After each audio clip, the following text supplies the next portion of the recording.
السلام عليكم ورحمة الله وبركاته. الحمد لله رب العالمين، وأشهد أن لا إله إلا الله وحده لا شريك له، وأشهد أن محمدا عبده ورسوله. بلغ الرسالة وأدى الأمانة ونصح الأمة وتركها البيضاء ليلها كنهارها لا يزيغ عنها إلا هالك، صلوات الله وسلامه عليه وعلى آله وعلى أصحابه ومن اهتدى بهديه واستنى بسنته إلى يوم الدين. وبعد، اللہ کے فضل و کرم اور اس کی توفیق سے حج کی کلاسوں اور بقرعید کی چھٹیوں کے بعد دوبارہ آپ کی جامع مسجد میں سیرت النبی کے درس کا آغاز کیا جا رہا ہے. اللہ تعالیٰ سے دعا ہے کہ رب العالمین ہمیں اپنے نبی جناب عربی محمد رسول اللہ صلی اللہ علیہ وسلم کی سیرت کو جاننے اور آپ کے اخلاق اور عقیدے کو اپنانے کی توفیق عنایت فرمائے. آمین رب العالمین. اس سے پہلے ہماری گفتگو غزوہ موطا تک پہنچی تھی، جو سنہ 8 ہجری ماہ جمادی الاولیٰ میں یہ جنگ پیش آئی تھی. سنہ 8 ہجری کے اندر ایک اور جنگ جو آپ صلی اللہ علیہ وسلم کی زندگی کا سب سے بڑی فتح اور سب سے عظیم جنگ تھی، جسے ہم فتح مکہ کے نام سے جانتے ہیں. آج کے درس میں اسی کے تعلق سے گفتگو کی جائے گی. فتح مکہ آپ کی سیرت کا بہت ہی عظیم ترین واقعہ ہے. یہ فتح اعظم ہے. اللہ رب العالمین نے اس کے ذریعے اپنے نبی اور دین اسلام کو عزت بخشی، اور مکہ مکرمہ خانہ کعبہ جو ہدایت کا، توحید کا سرچشمہ تھا، اللہ رب العالمین نے اسے مشرکین کے ناپاک پنجوں سے پاک کیا. اور اس جنگ کے بعد دین اسلام کے اندر لوگ جوگ در جوگ داخل ہوتے گئے فوج کی شکل میں. اس سے پہلے لوگ اکا دکا مسلمان ہوتے تھے، لیکن جب مکہ فتح ہو گیا تو اس کے بعد لوگ فوج در فوج اسلام میں داخل ہونے لگے.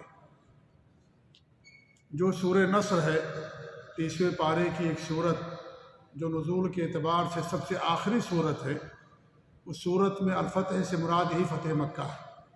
اللہ تعالیٰ کا ارشاد ہے، اذا جاء نصر اللہ والفتح، جب اللہ تعالیٰ کی مدد اور فتح آ جائے، یعنی مکہ فتح ہو جائے.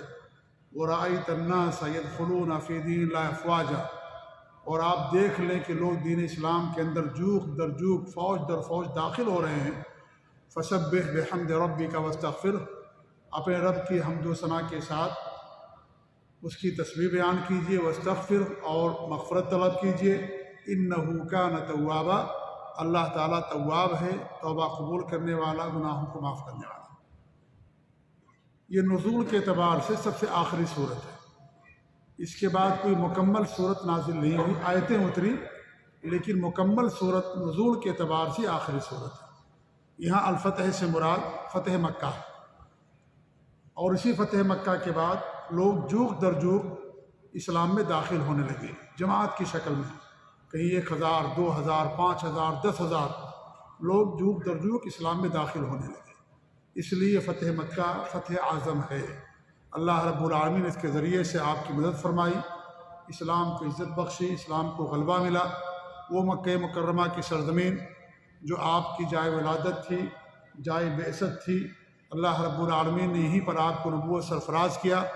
اسی مکہ کے رہنے والوں نے، کفار مشرکین نے آپ کو وہاں سے نکلنے پر مجبور کر دیا. ہجرت پر مجبور ہو گیا. آپ نے جہاں اپنی زندگی کے 53 سال گزارے تھے، اس مکہ کو چھوڑنے پر آپ کو مجبور ہونے پڑا. بعد میں فاتحانہ انداز میں آپ نے اسی مکے کے اندر داخل ہوئے. اس لیے آپ کی زندگی کا سب سے عظیم واقعہ سمجھ لیجئے، یا عظیم واقعات میں سے ایک عظیم واقعہ ہے فتح مکہ، جس کا ذکر انشاءاللہ ہم آپ کے سامنے تسلسل کے ساتھ کریں گے. عظیم واقعہ ہے، لہذا ایک ہی درس میں ساری باتیں آپ لوگوں کے سامنے نہیں آ سکیں گی. آج ہم صرف اتنا بتانا چاہیں گے کہ اس جنگ کا یا فتح مکہ کا سبب کیا بنا، اس کی وجہ کیا بنی.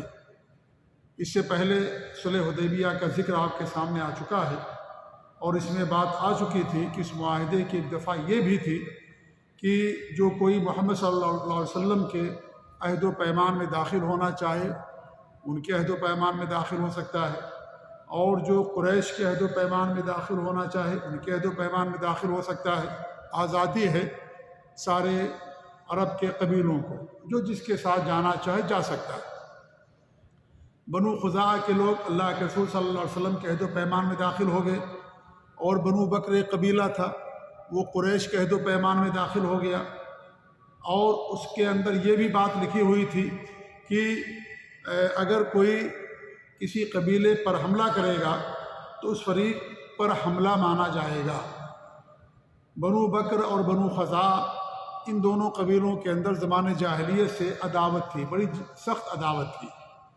جب بنو خزاعہ کے لوگ اللہ کے رسول صلی اللہ علیہ وسلم کے عہد میں داخل ہو گئے اور بنو بکر کے لوگ قریش کے ساتھ یا قریش کے عہد میں داخل ہو گئے، تو بنو بکر کے لوگوں نے اس معاہدے کو اپنے لیے غنیمت سمجھا، اور انہوں نے کیا کیا کہ راتوں رات جا کر کے بنو خزاعہ کے لوگوں پر حملہ کر دیا اور ان کے 20 لوگوں کو قتل کر دیا، کیونکہ معاہدہ یہ ہوا تھا کہ آپس میں جنگ نہیں ہوگی، سب ایک دوسرے کی طرف سے مامون ہو گئے ہیں، محفوظ ہو گئے ہیں۔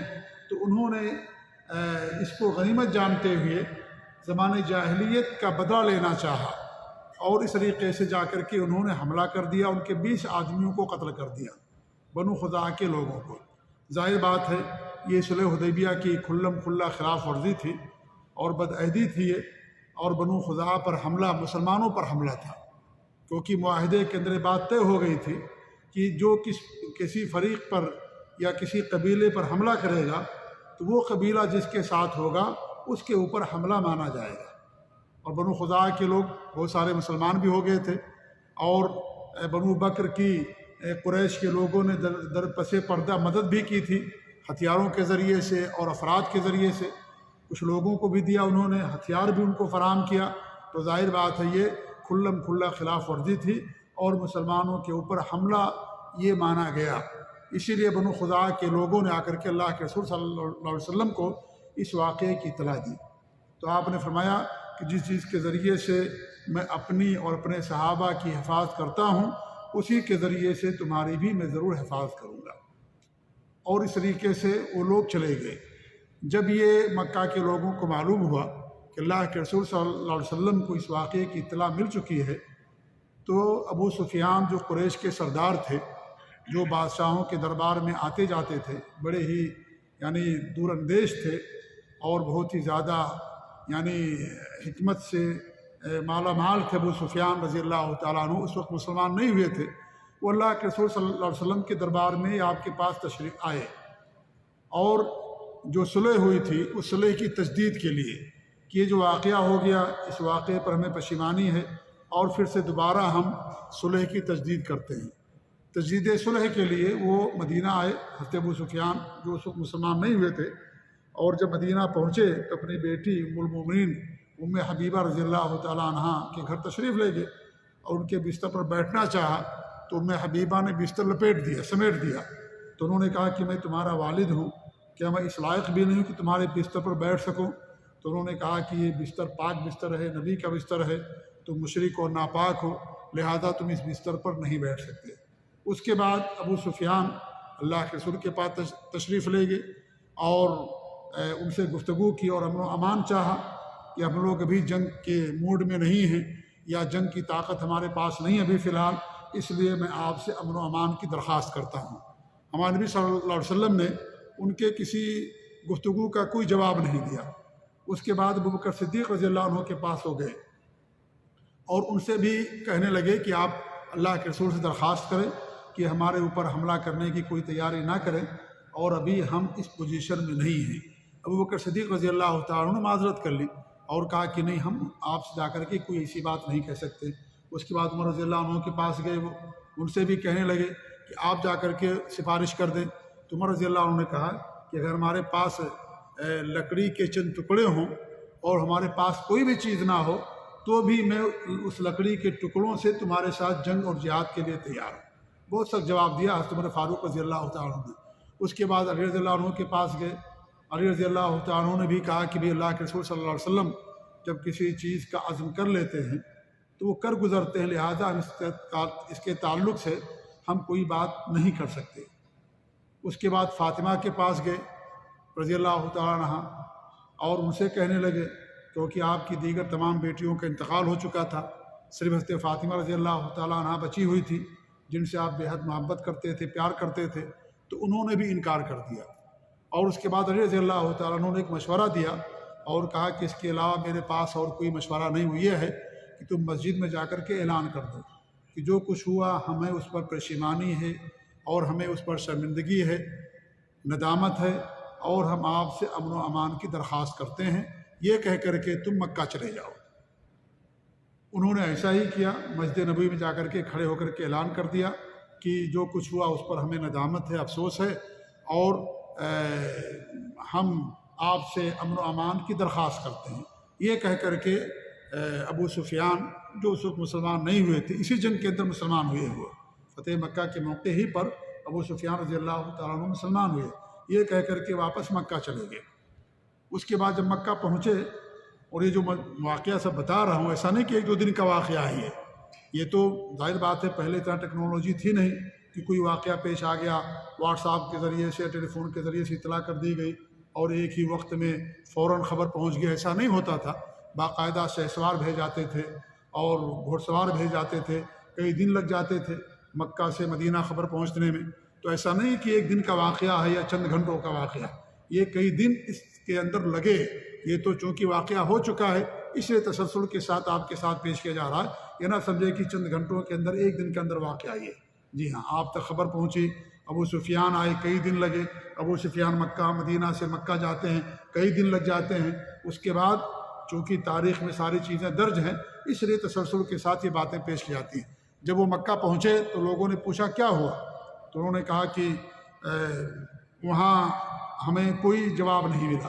میں اللہ کے رسول کے پاس گیا، انہوں نے کوئی جواب نہیں دیا۔ محمد صلی اللہ علیہ وسلم کے پاس، ابو بکر کے پاس گیا، ان کے اندر کوئی بھلائی مجھے نظر نہیں آئی، انہوں نے ہمارے لیے کوئی سفارش نہیں کی۔ عمر کے پاس گیا رضی اللہ تعالیٰ عنہ، سب سے زیادہ سخت انہی کو پایا۔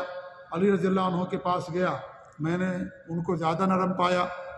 اور فاطمہ کے پاس گیا، ان کے اندر بھی کوئی بھلائی ہمیں نظر نہیں آئی، لیکن علی نے رضی اللہ تعالیٰ عنہ نے مجھے ایک مشورہ دیا اور میں نے اس مشورے پر عمل کیا۔ لوگوں نے کہا کیا مشورہ دیا؟ انہوں نے کہا مشورہ یہ دیا تھا کہ میں مدینہ کی مسجد میں کھڑے ہو کر کے سب کے سامنے اعلان کر دوں کہ جو کچھ ہوا اس پر ہمیں ندامت ہے اور شرمندگی ہے، اور آپ لوگوں سے میں امن و امان کی بھیک مانگتا ہوں، درخواست کرتا ہوں، اور یہ کہہ کر کے میں واپس چلا آیا۔ تو انہوں نے کہا کیا تمہیں اس کا کوئی فائدہ نظر آیا؟ تو انہوں نے کہا کوئی فائدہ نظر تو نہیں آیا۔ تو انہوں نے کہا کہ مکہ والوں کہ علی رضی اللہ تعالیٰ عنہ نے تمہیں بیوقوف بنایا، تمہارے ساتھ مذاق کیا ہے۔ اور تو انہوں نے کہا کہ اس کے علاوہ اور کوئی ہمارے پاس چارہ نہیں تھا، اور کوئی صورت مجھے اس کے علاوہ نظر نہیں آئی۔ یہ کہہ کر کے میں واپس آ گیا، جو میں کر سکتا تھا اتنا میں نے کیا۔ اس کے بعد مکہ پہنچ گئے وہ، ہمارے نبی صلی اللہ علیہ وسلم نے عائشہ رضی اللہ تعالیٰ عنہ کو حکم دیا کہ وہ آپ کا ساز و سامان تیار کریں اور کسی کو خبر نہ دیں۔ ایسی صحابہ کرام کو بھی آپ نے حکم دے دیا کہ آپ لوگ دھیرے دھیرے تیاری کرو مکہ پر حملہ کرنے کی یا مکہ جانے کی، لیکن یہ بات راز رہے کہ یہ حملہ ہم کب کریں گے، اور یہ راز فاش نہیں ہونا چاہیے کہ حملہ کب ہوگا یا کب ہم یہاں سے کوچ کریں گے۔ اور اس کے بعد آپ صلی اللہ علیہ وسلم نے رمضان کی 10 تاریخ کو کوچ کرنے کا حکم دیا۔ یہ واقعہ ماہ رمضان کے اندر پیش آیا۔ غزوہ بدر بھی ماہ رمضان کی 17 تاریخ کو پیش آئی تھی، اور یہ فتح مکہ بھی ماہ رمضان کے مہینے میں پیش آیا، ماہ رمضان میں۔ اور رمضان کی 10 تاریخ تھی جب آپ صلی اللہ علیہ وسلم نے صحابہ کرام کو مکہ مکرمہ کے لیے کوچ کرنے کا حکم دیا۔ تو آج ہم کے درس میں ہم نے سبب جانا ہے کہ سبب کیا بنا جس کی وجہ سے آپ صلی اللہ علیہ وسلم نے مکے پر حملہ کرنے کا حکم دیا۔ اور سبب یہ تھا کہ قریش کے لوگوں نے بدعہدی کی، اور جو دفعہ جس پر صلح ہوئی تھی کہ کوئی کسی کی مدد نہیں کرے گا، اگر کوئی کسی پر حملہ کرتا ہے تو اس فریق پر حملہ مانا جائے گا اور کوئی اس کی مدد بھی نہیں کرے گا۔ قریش کے لوگوں نے 2 بدعہدی کی، ایک تو بنو بکر کے لوگوں نے حملہ کر دیا، نمبر 1، نمبر 2 قریش کے لوگوں نے ان کی مدد کی، اسلحہ بھی فراہم کیا، ہتھیار بھی دیے اور اپنے افراد بھی دیے، اور بنو خزاعہ کے 20 لوگوں کو جا کر کے انہوں نے راتوں رات قتل کر دیا تھا، اور زمانے جاہلیت کے اندر جو عداوت چلی آ رہی تھی اس کا بدلہ لینے کے لیے انہوں نے ایسا کیا تھا۔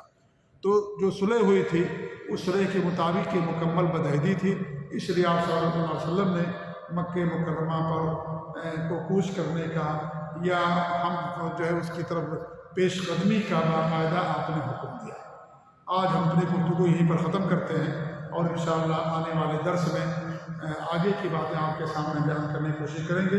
اللہ تعالیٰ سے دعا کہ اللہ رب العالمین ہمیں آپ صلی اللہ علیہ وسلم کی سیرت کو جاننے کی توفیق دے، اور اس واقعے کے اندر ہمارے لیے درس ملتا ہے کہ جو مکہ کے مشرکین تھے انہیں بھی معلوم تھا کہ اللہ کے رسول صلی اللہ علیہ وسلم کے بعد مسلمانوں میں کن کا مقام و مرتبہ ہے، اسی لیے وہ سیدھے ابوبکر رضی اللہ عنہ کے پاس گئے، ان سے درخواست کی کہ آپ جا کر کے اللہ کے رسول سے سفارش کر دیجئے۔ انہوں نے انکار کر دیا، عمر رضی اللہ عنہ کے پاس گئے، عمر رضی اللہ عنہ بھی انکار کر دیا، علی رضی اللہ عنہ کے پاس گئے، اور اس وقت عثمان رضی اللہ عنہ موجود تھے کہ نہیں موجود تھے اس کا کوئی ذکر نہیں ملتا ہے، لیکن وہ تیسرے نمبر پر علی رضی اللہ عنہ کے پاس گئے۔ تو مکہ کے مشرکین کو بھی بات معلوم تھی کہ مسلمانوں کے اندر، صحابہ کے اندر اللہ کے رسول کے پاس اگر کسی کے بعد کسی کو مقام حاصل ہے تو ابوبکر صدیق رضی اللہ عنہ ہے، اس لیے وہ سیدھے ابوبکر رضی اللہ عنہ کے پاس گئے اور ان سے درخواست کی کہ جا کر کے سفارش کر دیں، لیکن انہوں نے انکار کر دیا۔